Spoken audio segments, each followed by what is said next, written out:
नमस्कार विद्यार्थी मित्रांनो, अभ्यास मित्र परिवारामध्ये तुम्हा सर्वांचं खूप खूप स्वागत आहे। आज आपण 26 मे रोजीचं करंट अफेअर इथे पाहणार आहोत। तर लेक्चर सुरू करण्याआधी जे नवीन विद्यार्थी आहेत आपल्याकडे काही बॅचेस आहेत, तुम्ही जॉइन करू शकता।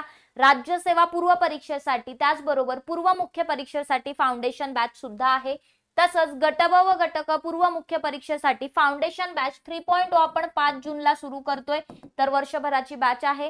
त्या व्यतिरिक्त गट ब मुख्य परीक्षेसाठी यशस्वी बॅच, गट क साठी विविध बॅचेस आणि 499 चा हा नोट्स पॅक सुद्धा आपल्याकडे आहे। तर तुम्ही ऍप्लिकेशन वरून हे परचेस करू शकता। ऑलरेडी सर्व गोष्टी डिस्काउंटेड सुरू आहेत। जर तुम्हाला काही परचेस करायचं असेल तर हर्षाली 10 हा कोड नक्की वापरा। हा कोड वापरल्यानंतर तुम्हाला एक्स्ट्रा 10% काय भेटणार आहे, डिस्काउंट मिळणार आहे। तर हा कोड तुम्ही तिथे अप्लाय करू शकता।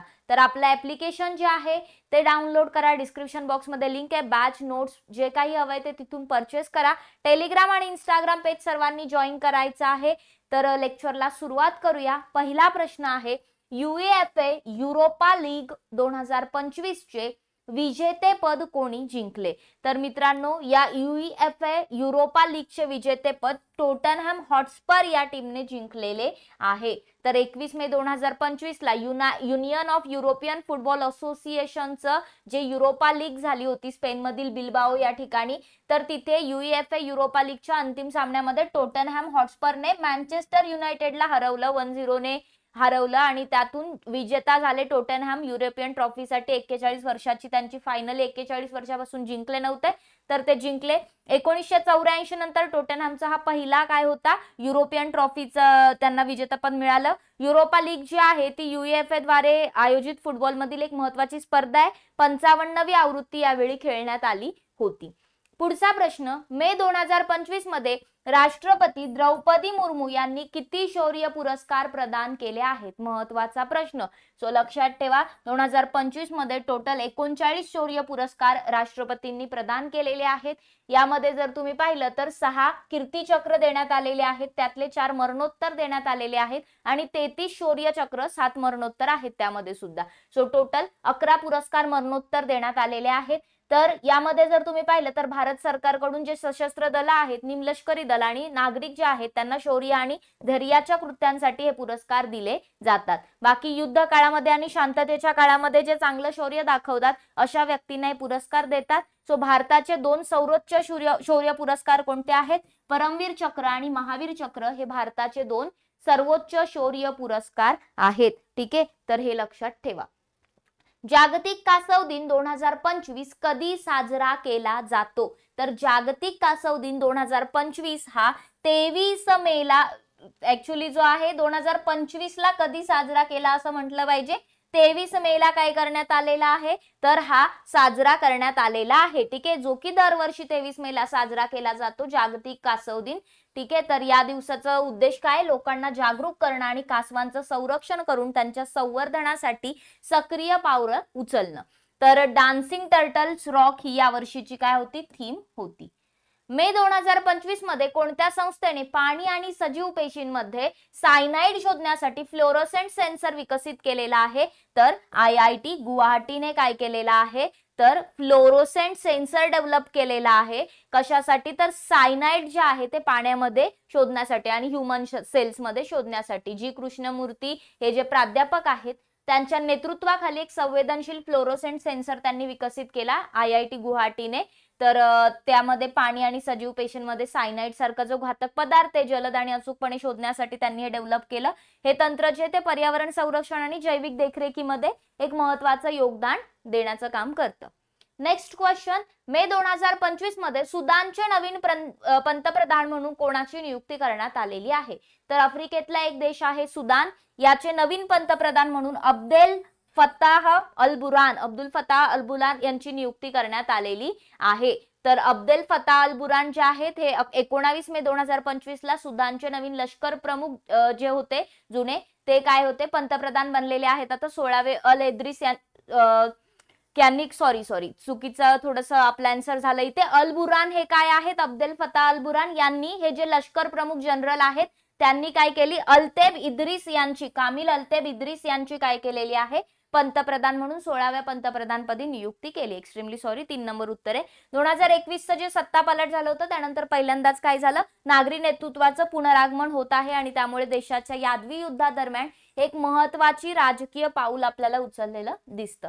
सो सुदान जर पाहिलं तर आफ्रिकेमधील एक महत्वाचा देश ज्याची खार्तूम ही राजधानी आहे, त्याच्या खाली साऊथ सुदान आहे. सो सुदान जर पाहिलं तर सुदानी पाऊंड त्याचं चलन आणि कामिल अल्तेब इद्रिस हे त्याचे पंतप्रधान आहेत, असं त्यांचं चलन आहे. मे 2025 मध्ये कोणत्या देशाच्या संस्थेने अमेझॉन रेन फॉरेस्ट मध्ये विषारी डार्ट बेडकाची एक नवीन प्रजाती शोधली?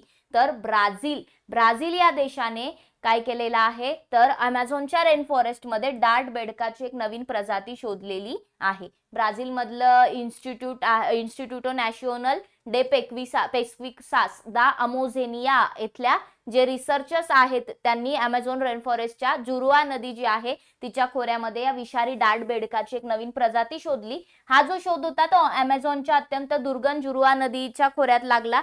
तर या प्रजातीला रॅनिटोमिया एथेरिया असं नाव सुद्धा देण्यात आलेलं आहे.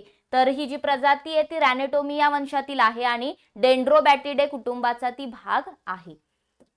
कोणत्या देशाने आयोजित केलेल्या 24व्या इंडियन ओशन रिम असोसिएशन IORA बैठकीमध्ये भारताने व्हर्च्युअल पद्धतीने भाग घेतला होता? तर श्रीलंकेने ही बैठक आयोजित केली होती, यामध्ये भारताने व्हर्च्युअली भाग घेतला होता. इंडियन ओशन रिम असोसिएशन जे आहे तर 24वा हा अभ्यासी पद्धत होती, ठीक आहे, आभासी पद्धतीने आपण त्यात भाग घेतला. 24वी ही बैठक होती. तर याचं उद्दिष्ट काय, जे हिंदी महासागर आहे त्यामध्ये त्या रिजन मध्ये आर्थिक सहकार्य आणि स्थिरता वाढवणे याचं उद्दिष्ट आहे. तर थीम आहे sustainable Indian ocean for future generation. पुढे बघा, उदंती सीता नदी व्याघ्र प्रकल्प कोणत्या राज्यात आहे? उदंती सीता नदी टायगर रिझर्व जर आपण पाहिलं तर ते कुठे आहे? छत्तीसगड मध्ये नवीन टायगर रिझर्व हा तयार करण्यात आलेला आहे. ठीक आहे, उदंती सीता नदी व्याघ्र प्रकल्प छत्तीसगड राज्यात आहे. उदंती सीता नदीचं कॅमेरा टॅबद्वारे निरीक्षण करण्यात आलं आणि वन्यजीवांमध्ये सुधारणा होत असल्याचं आढळून आले. 3 वर्षांनी येथे युरेशियन ऑटर दिसलेला आहे. पुढे जाऊया, उदंती सीता नदी विषयी दिलाय. हा जो व्याघ्र प्रकल्प आहे तो उदंती आणि सीता नदी या वन्यजीव अभयारण्याने एकत्र करून तयार करण्यात आलाय. गारियाबाद जिल्हा छत्तीसगड मध्ये याचं स्थान आहे. 2008-9 ला स्थापना झाली होती. 1842 चौरस किलोमीटर इतकं त्याचं क्षेत्रफळ असून यामध्ये जर तुम्ही पाहिलं तर या व्याघ्र प्रकल्पातून उदंती आणि सीता नदी या 2 नद्या सुद्धा वाहतात. मे 2025 मध्ये उत्तराखंड राज्यातील पहिले समर्पित सायकॅड गार्डन कोठे सुरू करण्यात आले? तर पहिलं जे सायकॅड गार्डन आहे ते उत्तराखंड मध्ये हल्द्वानी या ठिकाणी सुरू करण्यात आलेले आहे. ठीक आहे, उत्तराखंड मध्ये हे पहिलं सायकॅड गार्डन सुरू झालं. सायकॅड गार्डन म्हणजे काय, एक अशी स्पेसिफिक गार्डन की ज्यामध्ये सायकॅड वनस्पतींचं जतन आणि वाढ केली जाते. ठीक आहे, एक प्राचीन वनस्पती आहे ज्यामध्ये 280 लाख वर्षापूर्वीपासून डायनोसॉरच्या युगापूर्वीपासून अस्तित्वात आहे. तर अनेकदा जिवंत जीवाश्म, ठीक आहे, आपण लिव्हिंग फॉसिल किंवा जिवंत जीवाश्म म्हणून त्याला ओळखतो. या प्रकल्पाला जपान इंटरनॅशनल कॉर्पोरेशन एजन्सी जी आहे जायकाने टोकियो जपानकडून निधी दिला जातो. नेक्स्ट क्वेश्चन, जर्मनीमध्ये झालेल्या ज्युनियर वर्ल्ड कप 2025 मध्ये कोणत्या नेमबाजने भारतासाठी पहिलं गोल्ड मिळवलं आहे? Sports important. So Kanak Chaudhary जे आहे, सॉरी कनक चौधरी नाही तर कनक झा हे याचं उत्तर येईल ऍक्च्युली. सो कनकने काय केलेलं आहे, कनकने हे मेडल जे आहे ते मिळवलेलं आहे. ठीक आहे, सो कनक जी आहे हिने काय केलं तर 239 गुण मिळवले आणि मोल्दोवाच्या अॅना डाल्सेला 1.7 गुणांनी हरवलं. तर यामध्ये गोल्ड मेडल तिने मिळवलं. शुअल शहरामध्ये जर्मनीमध्ये झालेल्या आंतरराष्ट्रीय शूटिंग स्पोर्ट्स फेडरेशन जे आहे ज्युनियर वर्ल्ड कप मध्ये महिलांच्या 10 मीटर एअर पिस्तूल स्पर्धेत नेमबाज कनकने भारतासाठी पहिलं सुवर्ण पदक जिंकलेलं आहे. मे 2025 मध्ये युथलिया मलकाना फुलपाखराच्या नवीन प्रजातीची पुष्टी कोठे झाली आहे? तर या नवीन प्रजातीची पुष्टी झालेली आहे अरुणाचल प्रदेशमध्ये लेप्रेडा या ठिकाणी. सो युथलिया मलाकाना हे नवीन फुलपाखराची प्रजाती आहे. पूर्वी युथलिया अडेनियाची उपप्रजाती मानली जात होती, आता एक वेगळी प्रजाती म्हणून ती ओळखली जाते. तर हे फुलपाखरू जर पाहिलं जनरली आग्नेय आशियामध्ये आपल्याला पाहायला मिळतं. भारतामध्ये अरुणाचल प्रदेशमध्ये लेप्रेडा या ठिकाणी पहिल्यांदा ही प्रजाती नोंदवली गेली आहे. सो इथे अरुणाचल प्रदेश जर आपण पाहिलं तर आपल्या नॉर्थ ईस्ट मधलं एक महत्वाचं राज्य ज्याची इटानगर ही राजधानी आहे. 20 फेब्रुवारी 1987 ला स्थापना झाली. पेमा खांडू या त्याच्या मुख्यमंत्री आहेत. प्रेमा खांडू आणि कैवल्य त्रिविक्रम पारनाईक राज्यपाल आहेत. तसंच चौना मेन हे त्याचे उपमुख्यमंत्री आहेत. तर पुढे आपण बघूया पुढचा प्रश्न. मे 2025 मध्ये पंतप्रधान नरेंद्र मोदी यांनी दाहोद येथे भारतातील पहिल्या किती हाय हॉर्स पॉवर लोकोमोटिव्ह इंजिनचं उद्घाटन केलं?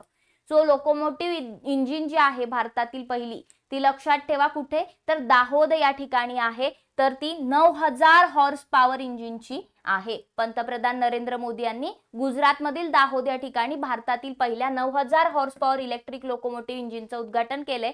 हे जे दाहोद रेल इंजिन कारखान्यामध्ये जर तुम्ही पाहिलं तर हे इंजिन तयार केले, जे भारतातलं रेल्वे इंजिन निर्मितीच्या दिशेने एक मोठी उपलब्धी मानली जाते. एक नवीन लोकोमोटिव्ह केवळ देशाची वाहतूक व्यवस्थाच मजबूत नाही करणार, तर आत्मनिर्भर भारताच्या ध्येयाकडे सुद्धा एक महत्त्वाचं पाऊल आहे, हे इथे कन्सिडर केलं जातंय.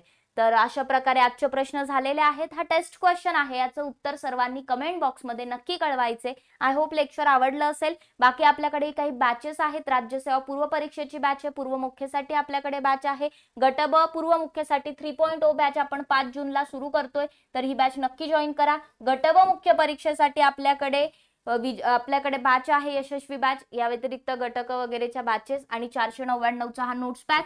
राहिलेल्या शेवटच्या आठवड्यामध्ये घटकाची तयारी करत असाल तर हा नोट्स पॅक तुम्हाला नक्की फायदेशीर ठरेल. ऑलरेडी डिस्काउंट सुरू आहे, प्लस जर तुम्ही डिस्काउंट सोबतच अजून खाली रेफरल कोड ऍड केला हर्षाली 10, तर तुम्हाला काय होईल, 10% अजून एक्स्ट्रा डिस्काउंट मिळून जाईल. सो कुठलीही बॅच परचेस करत असताना हा कोड तुम्ही वापरू शकता. आपलं टेलिग्राम चॅनल जॉईन करा, इंस्टाग्राम पेज जॉईन करा आणि डिस्क्रिप्शन बॉक्समध्ये जी ऍप्लिकेशनची लिंक दिलेली आहे त्यावरून ऍप नक्की डाउनलोड करा, लॉग इन करा. जी बॅच नोट्स हवंय ते परचेस करा.